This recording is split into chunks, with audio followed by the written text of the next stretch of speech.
محمدی city centre فتح گڑھ agency road well پورہ سیالکوٹ۔ رابطہ محمد علی 0300613373 محمد عثمان 030061711415۔ اللہم صلی وسلم علی سید البشر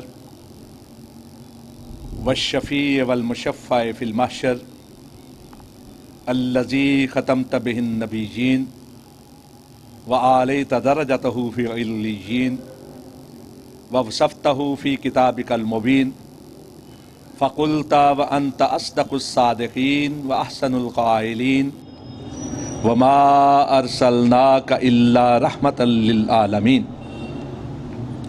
اما بعد، وہ آئے کہ جنہیں لکھیے خیر البشر خیر امم، وہ آئے کہ جنہیں کہیے زندگی کا محسن اعظم، مبارک ہو زمانے کو کہ ختم المرسلین آئے، صحاب رحم بن کر رحمت للعالمین آئے۔ حضرات، آج کی یہ عظیم کانفرنس اس نازش روحانیہ، غیرت قدسیاں، فخر پیغمبراں، رحمت جہانہ، آمنہ کے لال، مکہ کے در یتیم، مدینہ کے تاجدار، نبیوں کے امام، رسولوں کے سردار، حضرت محمد مصطفیٰ صلی اللہ علیہ وسلم کی مقدس، معطر، معمبر سیرت کے مقدس موضوع پر منعقد کی گئی۔ مجھ سے قبل ہماری جماعت کے جید علماء کرام، خطباء اعظام آپ سے ہم کلام ہو چکے ہیں، اور میرے بعد بھی ہماری جماعت کے نہایت عظیم لوگ آپ سے خطاب کرنے والے۔ میں وقت کے اختصار کو مد نظر رکھتے ہوئے چند ضروری گزارشات آپ کے گوش گزار کرنے کی کوشش کروں گا۔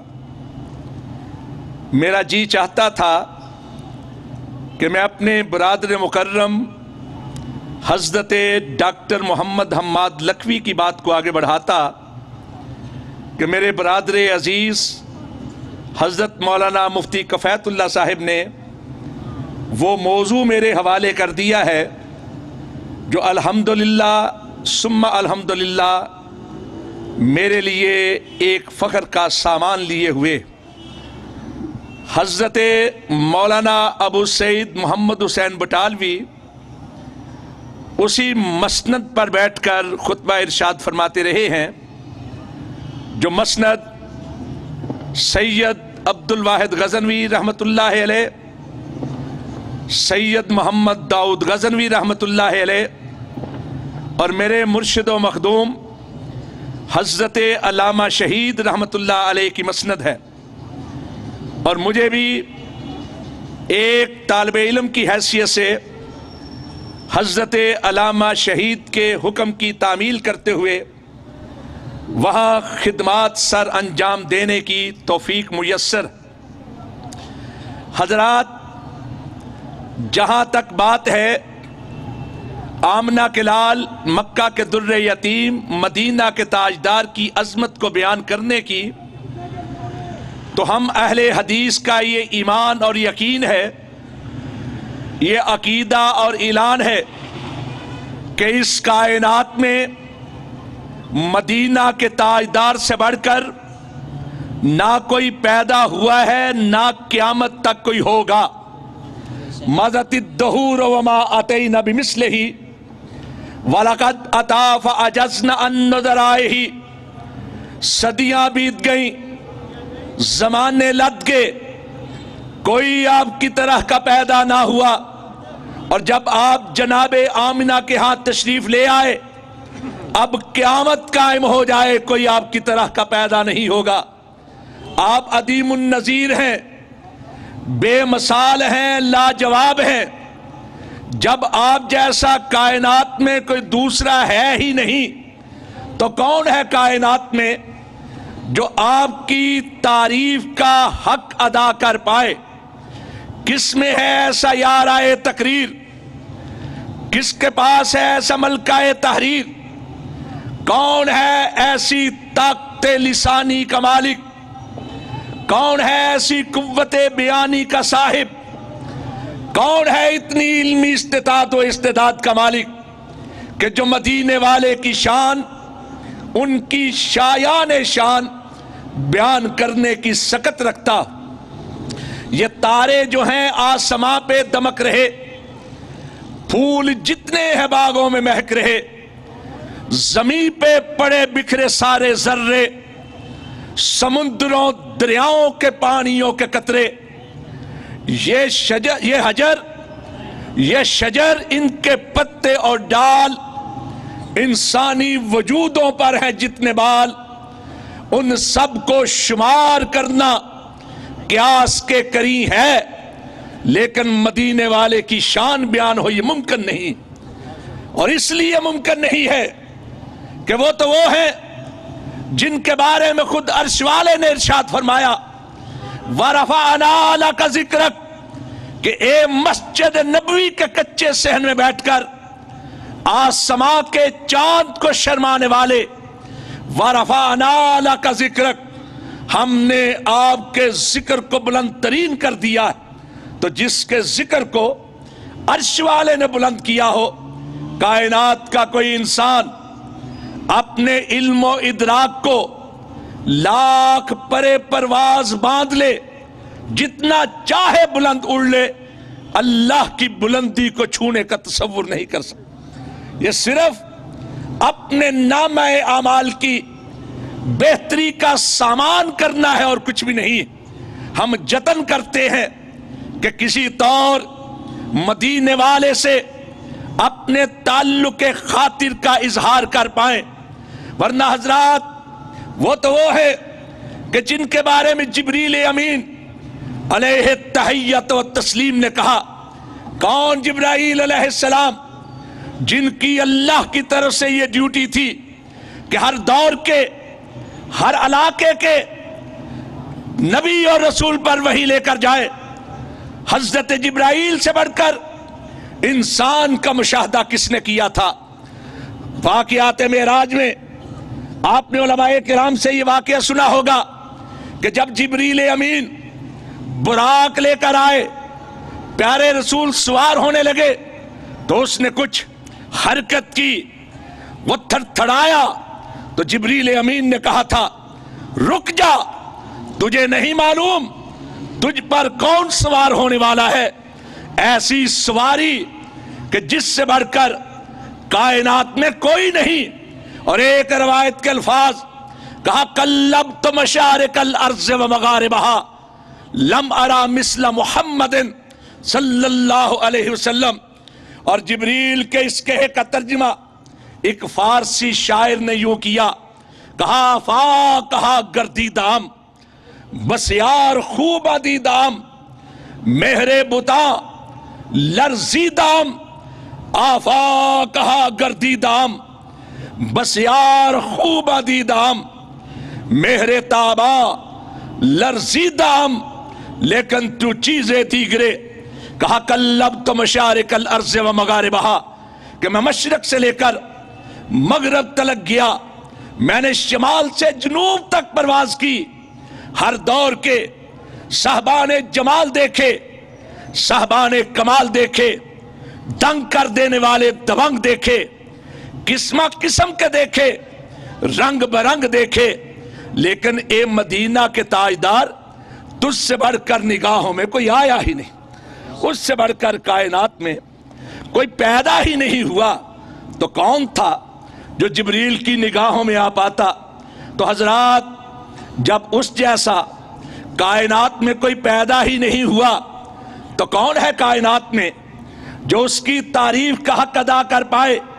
وہ تو وہ ہے جن کے بارے میں حضرت حسان بن ثابت رضی اللہ تعالی عنہ نے کہا کون حسان؟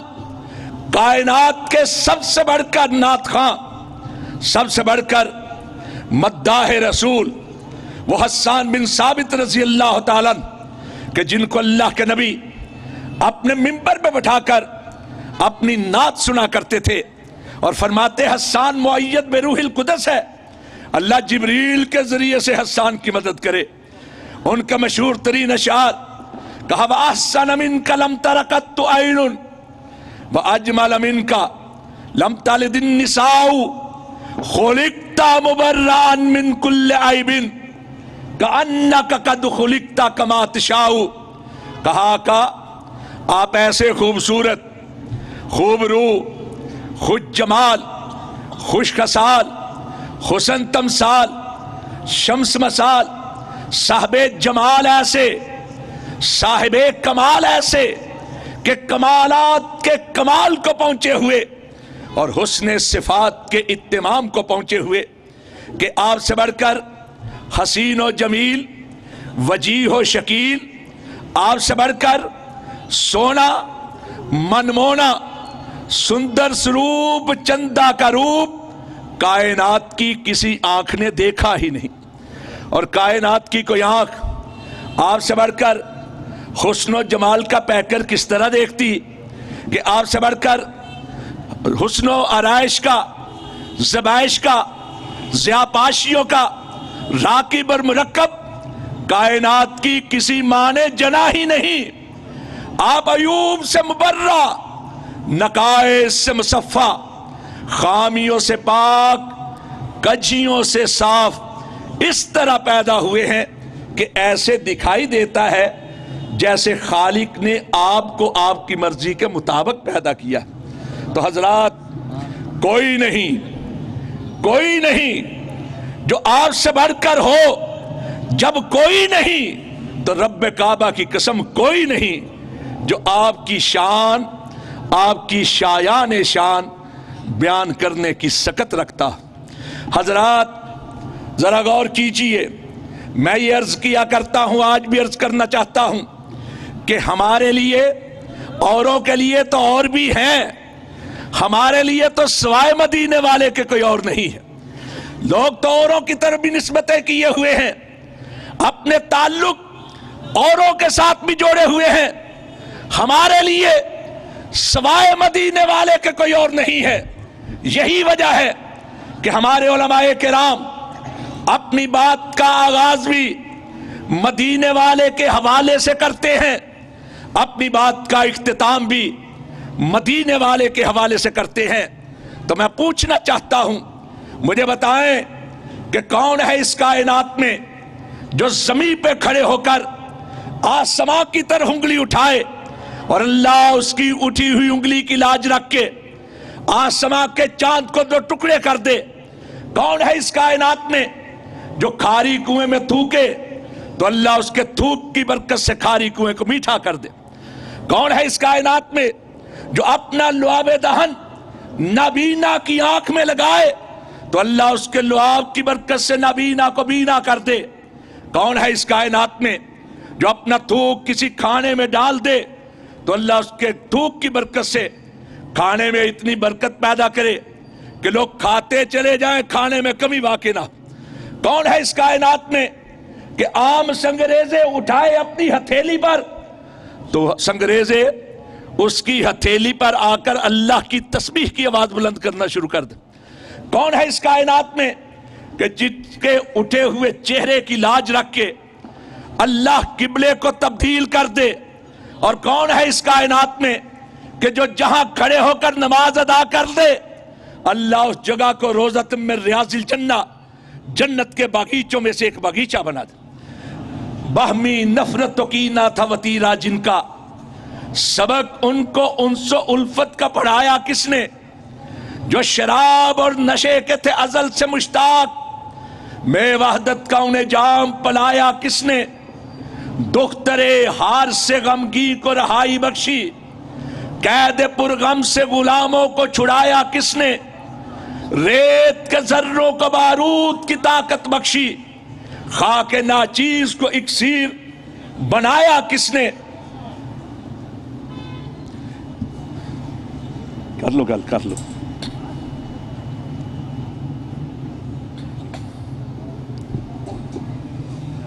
کس نے ذروں کو اٹھایا اور صحرا کر دیا؟ کس نے قطروں کو ملایا اور دریا کر دیا؟ کس کی حکمت نے کیا یتیموں کو در یتیم اور غلاموں کو زمانے بھر کا مولا کر دیا؟ شوق مغرور کا کس شخص نے توڑا طلسم اور منہدم کس نے الہ کیسر و کسرا کر دیا؟ حسن کائنات تھا پوشیدہ 7 پردوں میں، کس نے اس کو عالم آشکارا کر دیا؟ جیتے ہیں جو مرتے ہیں اس کے نام پر، اللہ اللہ کس نے موت کو مسیحا کر دیا؟ وہ ہے مال کے مدحت جناب محمد علی صلی اللہ علیہ وسلم، جس کی نعت نے تعریفوں کو کنارہ کر دی. حضرات، وقت بیتتا بیت جائے، اس کی تعریف کا حق ادا نہیں ہو پاتا. میں آخرش مسند دارمی کی ایک روایت آپ کے گوش گزار کرنا چاہتا ہوں. سونے نے خود ارشاد فرمایا کہ ایک روز میں وادی بطحا میں آرام کر رہا تھا، میری آنکھیں سو رہی تھیں، میرا دل جاگ رہا تھا کہ ایسے میں آسمان سے 2 فرشتے نازل ہوئے. ایک زمین پر آن ٹھہرا، ایک فضاؤں میں معلق رہا. پھر ایک فرشتے نے دوسرے سے میری طرف اشارہ کر کے پوچھا، آہوا ہوا، کیا یہ وہی ہیں جن کی طرف ہم کو بھیجا گیا ہے؟ دوسرے نے کہا ہاں ہاں یہی تو ہیں جن کی طرف ہم کو بھیجا گیا. فرمایا پھر ایک ترازو قائم کیا گیا، اس ترازو کے ایک پلڑے میں مجھ کو رکھا گیا، دوسرے پلڑے میں ایک عام شخص کو رکھا گیا. میرا پلڑا بھوجل رہا. پھر ایک کی جگہ پہ 10 کو میرے ساتھ تولا گیا، میرا پلڑا تب بھی وزنی ٹھہرا. پھر 10 کی جگہ 100 میرے ساتھ ترازو کیے گئے، میرا پلڑا تب بھی اپنی ہی جگہ پہ قائم رہا. پھر 1000 کو میرے ساتھ وزن کرنے کے لیے پلڑے میں ڈالا گیا تو 1000 والا پلڑا یکدم اوپر کی طرف اٹھا.